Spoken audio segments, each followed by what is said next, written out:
tudo bem? Cosmistas e fãs de ficção científica.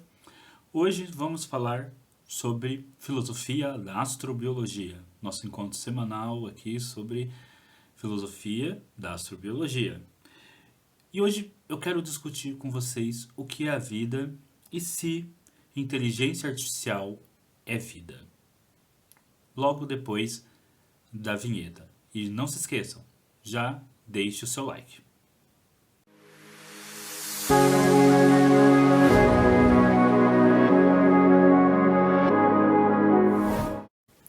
Eu acabei de ler, um texto, um artigo publicado pela astrobióloga Sarah Walker, e chamado Inteligência Artificial é Vida? Eu vou colocar o link do texto para vocês aí na descrição do vídeo, tá? O texto tá em inglês, tá? Foi publicado em inglês. Mas eu vou comentar o texto aqui de forma geral com vocês, alguns pontos principais. Não vou fazer a leitura do texto inteiro, mas vou comentar alguns pontos principais desse texto, que é um texto bastante interessante para discutir a questão da vida. Então, a autora, ela começa, falando sobre a questão da gente ter no início da história, lá no início do século XX, ter toda aquela questão de Marte poderia ser habitado, Em grande decorrência isso vem das hipóteses do Lovell e também do romance do H.G. Wells, Guerra dos Mundos, Mas que depois que as primeiras sondas chegaram em Marte, nós nos acostumamos sempre a ver um planeta estéril e nenhum sinal de vida. Mas ela se faz a grande pergunta, E se houvesse vida?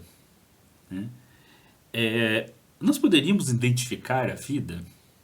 E essa é uma questão bastante interessante, uma questão filosófica bastante interessante, porque coloca aí a definição que nós damos de vida, que nós procuramos vida, sempre vida semelhante àquela que existe aqui no planeta Terra. Mas e se a vida ela ocorrer de formas diferentes, em outros mundos? Nós conseguiremos identificar, mesmo assim, este mundo como, ou essa vida como vida? Ou a gente pode trombar, na vida aí e não identificá-la como vida? Então essa é uma discussão a ser feita. Então eu vou ler um pequeno trecho, Logicamente no original está em inglês, eu vou ler aqui em português, tá? Então ela diz o seguinte, Durante a maior parte da história humana, não tínhamos conhecimento das legiões de bactérias vivendo e morrendo na superfície de tudo em nosso ambiente, até mesmo dentro de nós.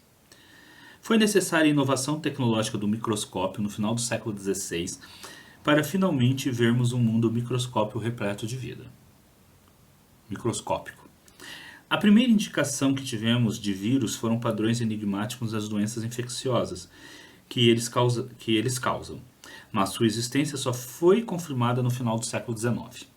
Também não sabíamos dos ecossistemas que prosperavam perto das fontes hidrotermais, nas profundezas mais escuras do fundo do oceano, até a segunda metade do século XX, quando os submarinos que suportavam pressões intensas nos aproximaram o suficiente para observá-las. Então, veja, havia todo um mistério, de bactérias, vírus, fontes hidrotermais. São todos exemplos de vida que dependeram de avanços tecnológicos, para a gente poder conseguir entender que havia vida ali. Inclusive vírus, a gente sabe que a definição se vírus é vida ou não, é vivo ou não, ela é em aberto, Está aí em aberto essa discussão. E aí ela vai colocar uma hipótese bastante interessante, que ela vai dizer o seguinte, que essa questão de vida está em aberto porque a gente sempre pensa vida a partir do indivíduo. O indivíduo é vivo. O ser vivo. E ela diz que a gente precisa tirar essa questão do indivíduo e colocar linhagens vivas. E pensar em linhagens evolucionárias. Então, seria algo como assim, o vírus, se a gente pensa num único vírus, mas se a gente pensar na linhagem evolutiva dos vírus e como os vírus se comportam enquanto linhagem, aí não podemos dizer que eles são seres vivos? Então, ela quer que a gente reflita sobre essa questão das linhagens, né? Para discutir a questão da vida. Então, não pensar em vida só como um indivíduo. E aí, é claro a questão tecnológica, né? Que ela coloca que também a vida, a descoberta da vida depende da questão tecnológica. E aí eu vou um pouco além dela, tá? Eu penso que a gente só poderá cravar, por exemplo, com certeza, Marte tem ou não tem vida quando os seres humanos estiverem lá para fazer pesquisa. Tá? Ou porque somente com uma pesquisa intensiva ali, cobrindo grandes áreas do planeta e com seres humanos lá, é que a gente vai poder ter vida. Ou então, se houver um avanço muito grande da inteligência artificial nos próximos anos, que a gente chegue a um nível da robótica, como a gente vê, por exemplo, nos livros de Isaac Asimov, para enviar um robô capaz de fazer diversos experimentos lá, né, para comprovar se há vida ou não. E aí ela vai colocar o seguinte, ela faz a seguinte pergunta: um micróbio é vida e certamente um microscópio não é, certo?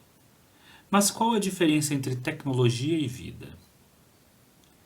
Inteligências artificiais com grandes modelos de linguagem, robôs que parecem estranhamente humanos ou agem de forma indistinguível de animais, computadores derivados de partes biológicas. A fronteira entre a vida e a tecnologia está se tornando indistinta.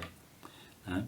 Então, quem acompanha aí questões do progresso das inteligências artificiais, você vê que as inteligências artificiais elas estão evoluindo por conta própria. Elas estão tomando decisões por conta própria, tá? E mesmo algumas inteligências artificiais são programadas para construírem outras semelhantes às suas. Então, que é uma das questões da vida, né? A questão da reprodução. Então, se um robô consegue construir o outro igual a ele está se reproduzindo. Tá? É um tipo de reprodução, porque a reprodução sexuada humana não é a única que existe. Né? Você tem vários tipos de reprodução. Você construir um outro ser igual a você também é reprodução. Né? E ela vai falar da questão de você colocar um mundo em que as máquinas poderiam adquirir inteligência o suficiente para substituir a vida biológica, né? E que isso geralmente é tido na ficção científica como um pesadelo. A gente vê que filmes de robôs aí o tempo todo, né? Robôs matando os seres humanos, né? Mas a gente tem exemplos, por exemplo, de contos de ficção científica, principalmente do Isaac Asimov, onde inclusive os robôs, enquanto linhagem, tá? Né? Tem um conto do Isaac Asimov em que ele justamente vai especular, tá?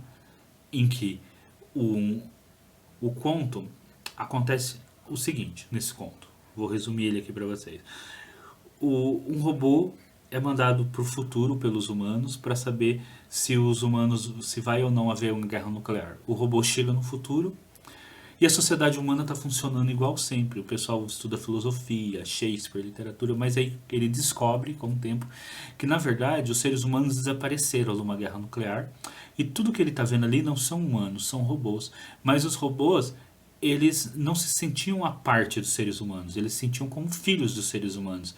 Então eles mantêm a cultura humana, a filosofia humana, a literatura humana, e eles vão também escrevendo, desenvolvendo a sua filosofia e etc. A partir, né, como, como descendentes dos humanos, eles fazem parte da nossa linhagem. Tá? Então o Isaac Asimov já fazia essa especulação. Então, uma inteligência artificial que seja derivada de nós, que seja uma criação nossa, ela vai ser um opositor, como aparece nos filmes. Eu acredito que não. Ou, e aí sim eu concordo com o Isaac Asimov, tá? Ela vai ser parte da nossa linhagem, né?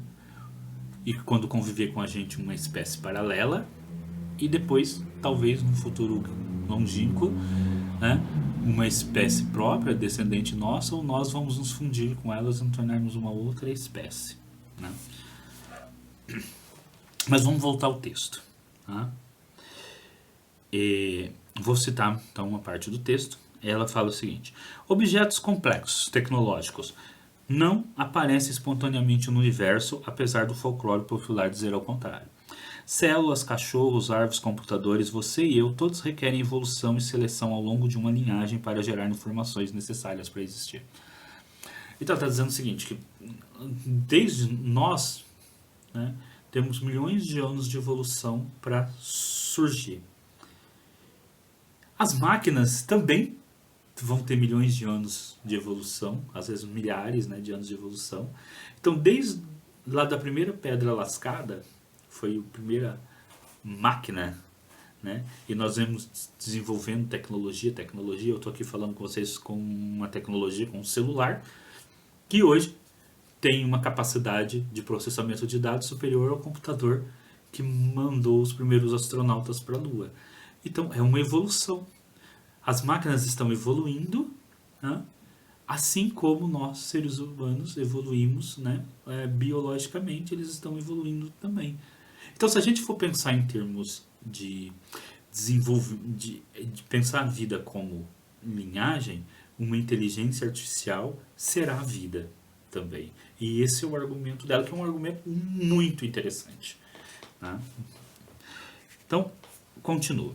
Vou ler um outro trecho, um pouquinho mais para frente no texto.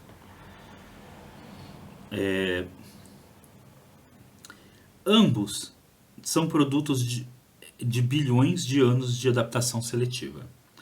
Os corvos não existiriam sem os dinossauros e a evolução das asas e das penas. Então, que é uma vida, né? Os dinossauros desapareceram, mas deram origem às aves, que deram origem aos corvos. São milhões de anos.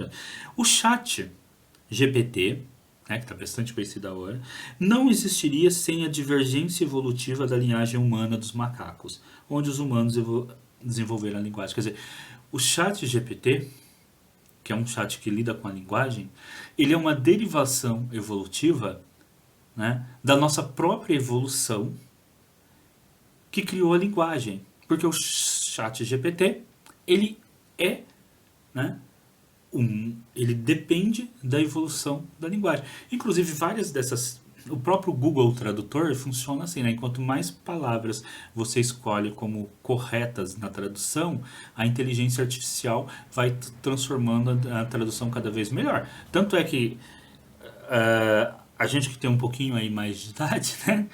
Quando a gente usava... Eu lembro que, às vezes, lá no... 2002, 2001, 2003, por aí, você pegava um pequeno trechinho em inglês e colocava para traduzir. Gente, a tradução, a gente não entendia nada. Né? Mesmo de artigos científicos, a gente não entendia nada. E hoje, as traduções automáticas, assim, você entende claramente, principalmente se não for tradução, lógico, de um poema, mas se for tradução de um texto informativo, de um texto científico, as traduções hoje são excelentes. Né? E se esse nível de evolução continuar, daqui 10, 15 anos, talvez a gente já tenha um nível de tradução semelhante àquelas que a gente vê em Jornada nas Estrelas, né? Que a tradução, né, ela ocorre assim com, digamos aqui, com pouquíssimos ruídos no meio, né? Ela ocorre com pouquíssimos ruídos. Tá? Então aqui ela vai dizer então que a NASA utiliza como vida, a definição de a vida é um sistema autossustentável capaz de evolução darwiniana. Tá? Então essa é a definição da NASA. E aí ela vai dizer então que ela prefere usar a questão da vida, não em termos de indivíduo, mas em termos de linhagens evolutivas. Por quê? Qual que é o central do argumento dela? Que a tecnologia, como a biologia, não existiria na ausência de evolução. Se a vida biológica, como a NASA diz, ela depende da evolução darwiniana, a tecnologia também é produto de uma evolução darwiniana. A tecnologia Um homem das cavernas não iria construir um computador quântico ou um ônibus espacial. Você precisou de um tanto de processo de evolução. Ela não comenta isso aqui agora, mas a gente pode lembrar daquela cena inicial do 2001, né? Quando o macaco está lá batendo com o osso, aí joga para cima, né? E o Kubrick vai dando aquela de evolução e aí aparece uma estação espacial. Ali mostra a associação perfeita entre desenvolvimento da técnica com o desenvolvimento biológico do próprio ser humano. E é exatamente o que ela está falando aqui, né? Que essas duas coisas vão ocorrendo ao mesmo tempo. Então a tecnologia também passa por um processo evolutivo. E se uma das definições nossa de vida é a evolução darwiniana, você pode aplicar evolução darwiniana e você pode aplicar o conceito de evolução para a tecnologia. Ela, digamos assim, ela está num processo simbiótico de evolução junto com nós seres humanos. Então, vou seguir aqui, vou pegar mais um trechinho, né, do artigo, não vou ler o artigo inteiro, vamos lá.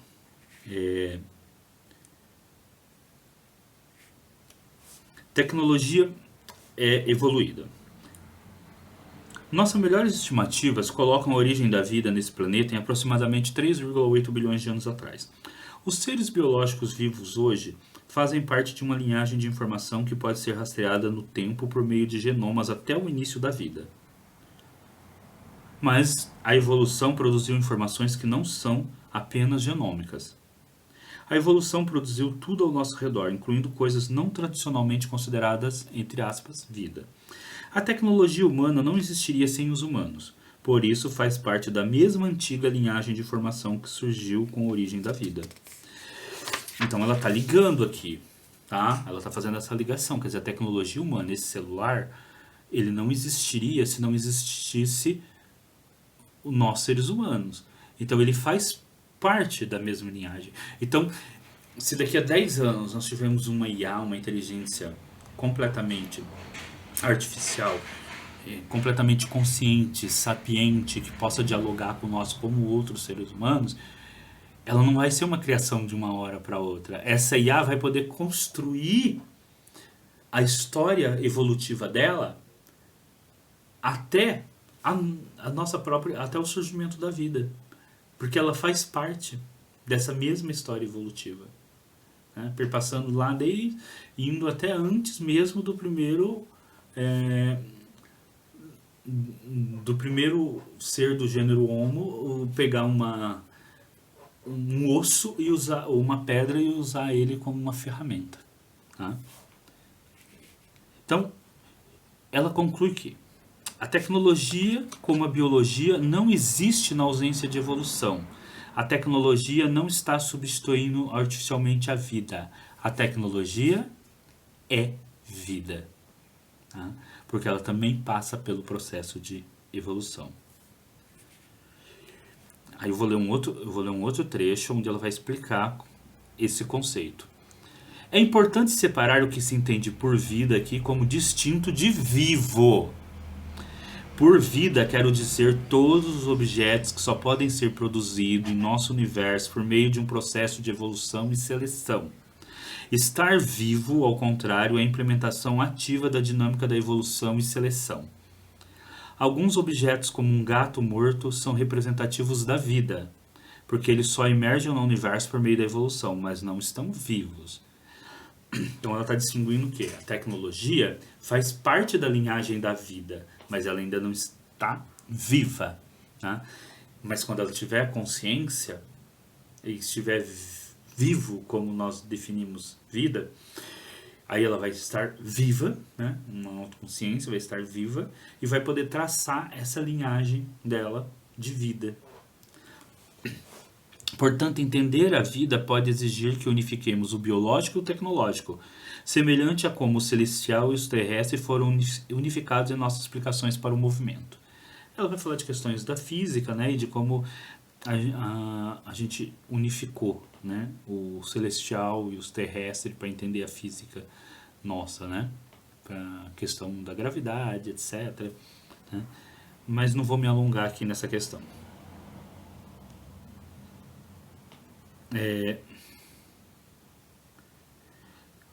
Mais um trechinho.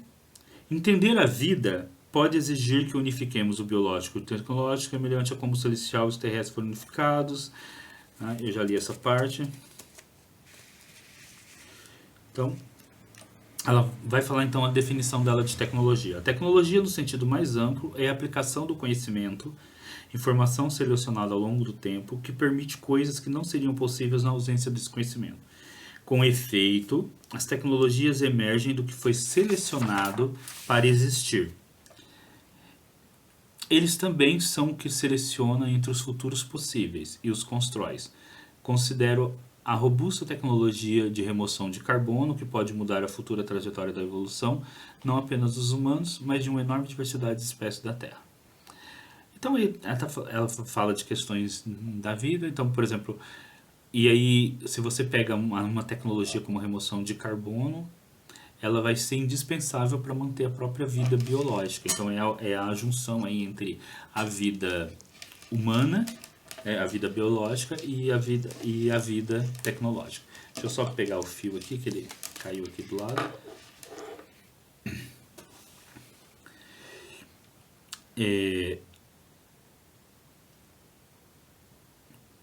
Vou ler mais, deixa eu ver aqui, vou ler mais um trechinho. Então, inovações biológicas são tecnologias. Cerca de 3,8 bilhões de anos atrás, algumas das tecnologias mais antigas agora em nosso planeta foram inventadas. Entre elas está a química de tradução. Então, aqui ela traz um conceito bastante interessante, que é o seguinte: as inovações da biologia, como a química de tradução, e eu já vou ler o trechinho que ela explica, a química de tradução, são inovações tecnológicas feitas a partir de evolução biológica. Por quê? Porque nesse sentido que ela está dando aqui, esse lápis é uma inovação tecnológica feita a partir de uma entidade biológica também, que somos nós seres humanos, que permitiu que nós gravássemos a nossa memória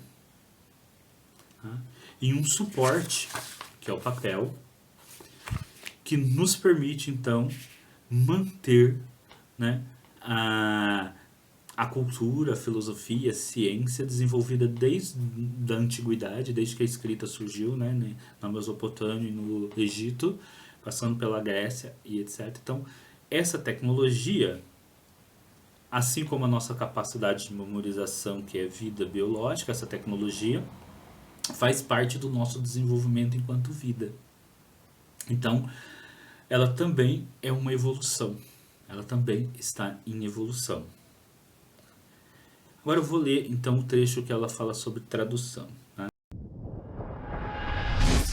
A tradução permite que as informações armazenadas na sequência de DNA sejam lidas pelo sistema de tradução da célula para produzir sequências de proteínas específicas. Um código universal, codificado digitalmente na sequência de nucleobases, usado por todos os organismos com pequenas variações, evoluiu, permitindo que os genes de um organismo fossem compartilhados por outro e mantivesse seu significado. Essa tecnologia é tão robusta que persistiu por 4 bilhões de anos e faz parte de quase tudo o que vive nesse planeta agora. Nenhuma tecnologia inventada pelos humanos durará tanto tempo, embora, se chegarmos a entender o que somos, isso possa acontecer.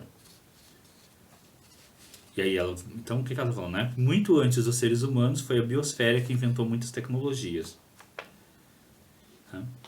Então, ao longo desses bilhões de anos de evolução da vida e depois da evolução do ser humano, né, novas tecnologias biológicas foram feitas, né? Inovações na visão, na audição, né? Então, ao mesmo tempo, olha aqui, eu tô de óculos, né? Eu uso óculos desde o ano passado, quando eu comecei a notar que ler de perto me causava não estava conseguindo mais ler de muito perto. Tá? Então, durante bilhões de anos, o meu olho, né, o meu aparelho, né, o meu olho, né, ele se desenvolveu para enxergar, inclusive, né, ele se desenvolve para enxergar, inclusive, nos aspectos da luz que nós humanos costumamos enxergar e nós não enxergamos outros. Ele se desenvolveu. Em determinado momento, entretanto, essa tecnologia biológica ela apresenta falhas e aí eu preciso de uma tecnologia não biológica para corrigir essas falhas, que é o meu óculos. Agora, se eu não compreendo essa tecnologia biológica, eu não fabrico óculos. Então o meu óculos, ele faz parte tanto do processo de evolução do olho humano, né, como a parte biológica dela. Tá? Ela faz parte da mesma linhagem. E também o microscópio, o telescópio, o óculos faz parte da mesma linhagem de desenvolvimento da vida biológica do meu olho. Elas são complementares.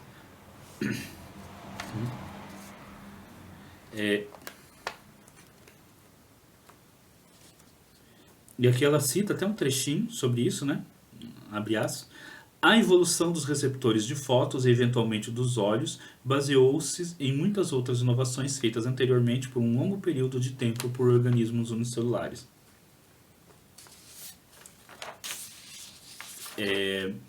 Criaturas multicelulares como mamíferos dependem de cerca de 70 células especializadas em diferentes para ver.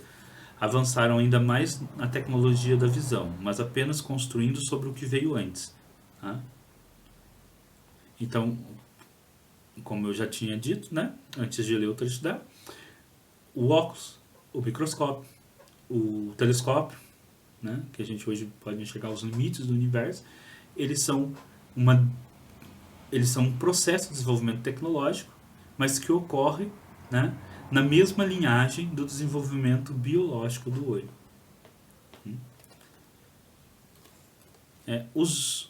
Os olhos multicelulares não poderiam evoluir antes das células com receptores de fótons, assim como o site GPT. Desculpa, agora eu estou citando ela, tá bom? O site GPT não poderia evoluir antes da linguagem humana. Ambos dependem de desenvolvimento anteriores em uma linguagem de tecnologia em evolução. Então, assim como o site GPT é uma derivação da linguagem humana, ele está na mesma linhagem, o meu óculos está na mesma linhagem do desenvolvimento do meu olho. Os organismos, abre aspas novamente, os organismos multicelulares evoluíram a visão, o que chamarei de agregadores multissociais. De humanos, vou voltar, tá bom? Porque eu pulei o ponto e vírgula aqui, então vai ficar difícil de entender, então vou voltar. Os organismos, abre aspas, os organismos multicelulares evoluíram a visão. O que chamarei de, abre aspas dela, agregadores multissociais, fecha aspas dela, de humanos evoluíram microscópicos e telescópicos, que são capazes de ver os menores e maiores estrelas do universo. Então, é o que eu já estava conversando com vocês, tá? Nós, seres humanos, como agregados multissociais, né, assim como um conjunto de células foi evoluindo o olho, nós, seres humanos, que representamos, digamos, esse conjunto de células, evoluímos telescópios, óculos, microscópios.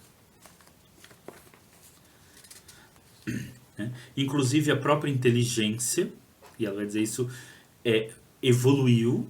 A gente não compara o nosso cérebro hoje com o cérebro de um australopithecus. Né? E, da mesma forma, a inteligência artificial, né, a inteligência da tecnologia também está em processo de evolução. Né? E vou ler mais um trechinho. As chamadas inteligências artificiais, grandes modelos de linguagem, visão computacional, dispositivos automatizados, robóticos e muito mais são frequentemente discutidos como desencarnados e desvinculados de qualquer contexto evolutivo. Mas as tecnologias que estamos inventando hoje representam a recapitulação das inovações da vida em novos substratos, e elas estão permitindo o surgimento da vida inteligente em uma nova escala, a planetária. Então, é a inteligência,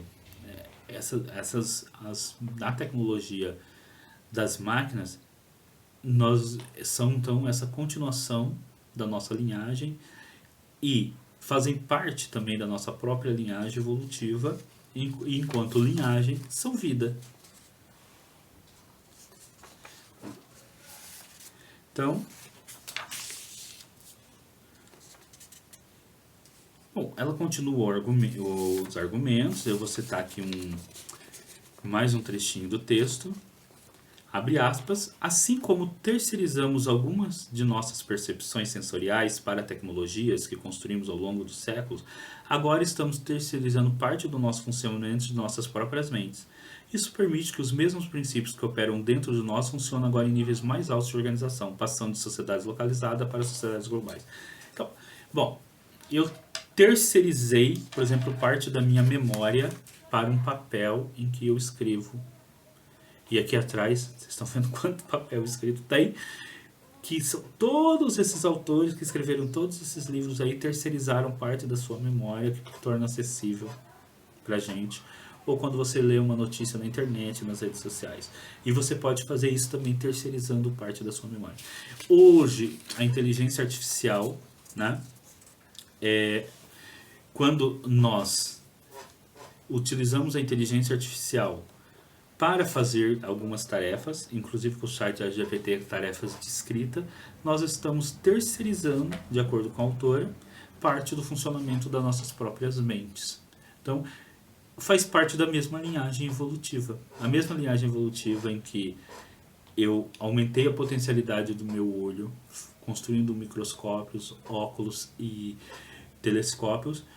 Agora eu vou me associar com inteligências artificiais para aumentar a minha capacidade de mental. A primeira fase desse aumento foi em escrita. E agora eu estou indo para novas fases. Ela vai citar aqui algumas questões da hipótese do James Lovelock, da hipótese de Gaia, tá? Como essa questão de um desenvolvimento global.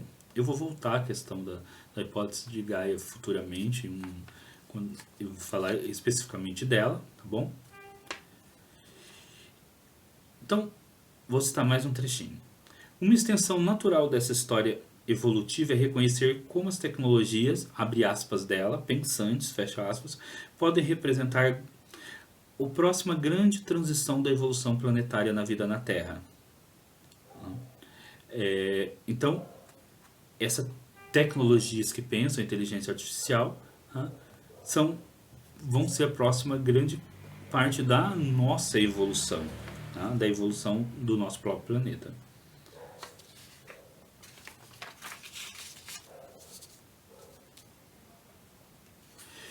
E aí, por isso que ela vai pegar a hipótese do Lovelock, aí que ela vai dizer o seguinte: é a biosfera se tornando uma tecnosfera.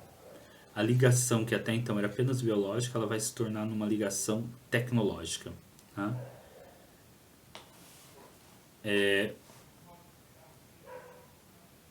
E aí ela vai dar dois modelos disso. Abre aspas, vou citar novamente. Um exemplo de computação em escala planetária é um monitoramento global da saúde planetária, se os dados puderem ser usados para responder de forma adaptativa. Outro exemplo são os grandes modelos de linguagem, porque eles exigem a integração global de grandes quantidades de dados de linguagem para o seu treinamento. Então, aí ela vai falar, né, ela está dizendo justamente de como nós, né, vamos ganhando uma maior escala, né, de pensamento global, na medida em que, através da tecnologia, nós vamos criando uma tecnosfera de integração. E isso é vida, porque faz parte do processo evolutivo. Agora, para terminar, né, aqui eu estou no final do artigo, logicamente eu não li o artigo inteiro, li alguns trechos. Eu vou ler dois trechos longos, né, que são os últimos parágrafos do texto, tá? Então vamos lá, abre aspas. Se a vida é realmente um fenômeno planetário, devemos esperar ver as mesmas características correntes ao longo do tempo em novos níveis de organização, à medida que gradualmente se expandem para o nível planetário. O que está surgindo agora na Terra é uma vida multissocial em escala planetária, com uma nova funcionalidade semelhante ao cérebro capaz de integrar muitas das tecnologias que construímos como espécie ao longo de milênios. Né? Então, está surgindo a tecnologia agora funcionando no nível planetário e integrando muitas das tecnologias que construímos ao longo da nossa espécie por milênios. É difícil para nós ver isso porque está na nossa frente no tempo evolutivo, não atrás de nós, e portanto é uma estrutura muito maior no tempo do que nós. Além disso, é difícil de ver porque estamos acostumados a ver a vida na escala da vida humana, não em termos de trajetória de um planeta. A vida nesse planeta está profundamente enraizada, e nós, como indivíduos, somos instâncias temporárias de feixes de linhagens informativas. O que o nosso planeta pode gerar pode estar apenas começando. Com toda a probabilidade, já estamos alguns degraus abaixo na hierarquia dos sistemas de informação que podem ser considerados vivos nesse planeta agora. Somos linhagens de informação de 3,8 bilhões de anos, estruturado na matéria do nosso planeta. Precisamos reconhecer que nosso mundo está repleto de vida e também que a vida é aquilo para o qual estamos evoluindo. É somente quando nos entendermos nesse contexto que temos alguma esperança de reconhecer qualquer vida, atualmente inimaginável e evoluindo ao longo de linhagens radicalmente diferentes que possam existir e que possamos gerar para coevoluir conosco, fecha aspas. Então, qual que é o argumento dela? Que nós temos que identificar vida também como linhagens evolutivas, tá? A nossa tecnologia faz parte disso. Qualquer IA, inteligência artificial, que surja depois como vida individual, tá? Que pode surgir, e que inclusive pode surgir de forma como como a inteligência do Homo faciens surgiu, né? Assim, não foi a própria evolução. Em determinados momentos, o Homo sapiens, né? O gênero Homo, né? Estava ali e a consciência de si surgiu, né? A consciência de si, a inteligência, isso pode acontecer com as máquinas, sem que seja algo que nós programemos nela, quando tiver um número de informação suficiente para que isso ocorra, né? Tem um romance chamado Os Dias da Peste, do Fábio Fernandes, que justamente trabalha com esse conceito. É um romance que eu gosto muito por trabalhar nesse conceito. Bom, depois eu deixo na descrição aí do vídeo a referência a esse texto do Fábio Fernandes. Tá? E o que essa autora está trabalhando é justamente a continuidade entre a vida da tecnologia como parte da linhagem da nossa vida biológica.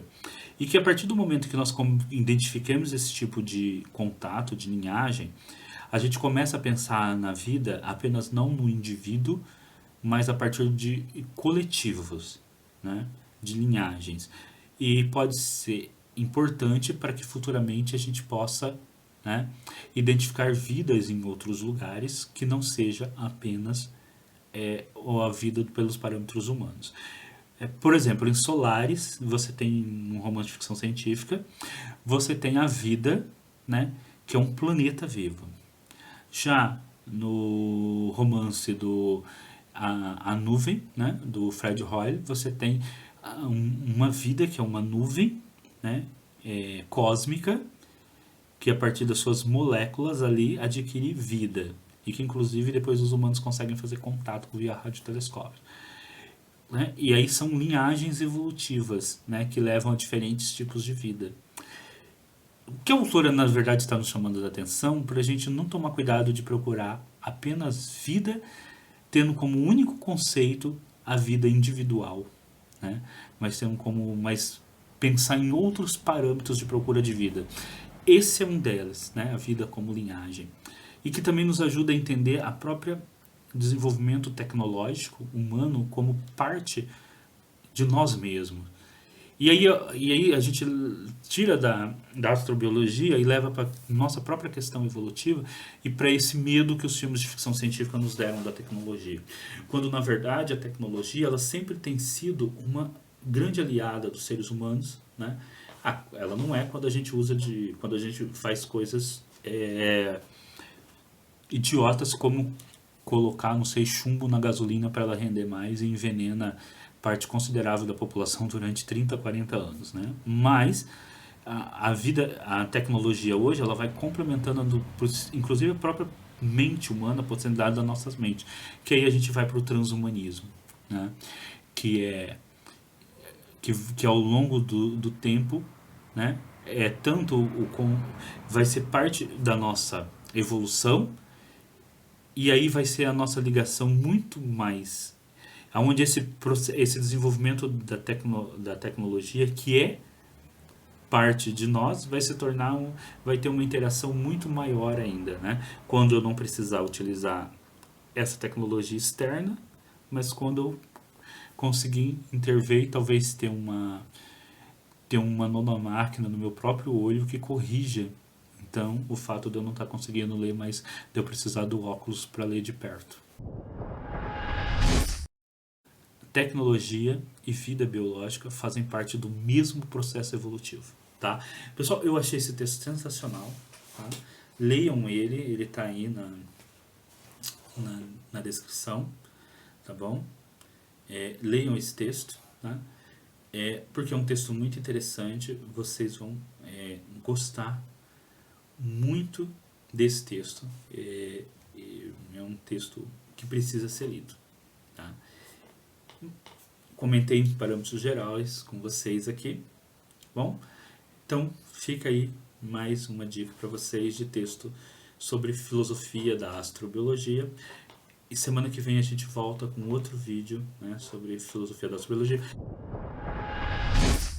Então lembre-se, toda segunda-feira, aqui no canal Filosofia da Astronáutica e Ficção Científica, é dia de filosofia da astrobiologia. Pessoal, dê um like, tá? Comentem, vamos discutir essa questão de vida, sempre com muito respeito, tá bom? Com quem está comentando, né? Pra gente não precisar ficar excluindo ninguém porque a pessoa fez algum comentário desrespeituoso, tá bom? E compartilhem o vídeo, tá? E não se esqueçam, o like é muito importante nesse momento pro canal. Vida longa e próspera para todos.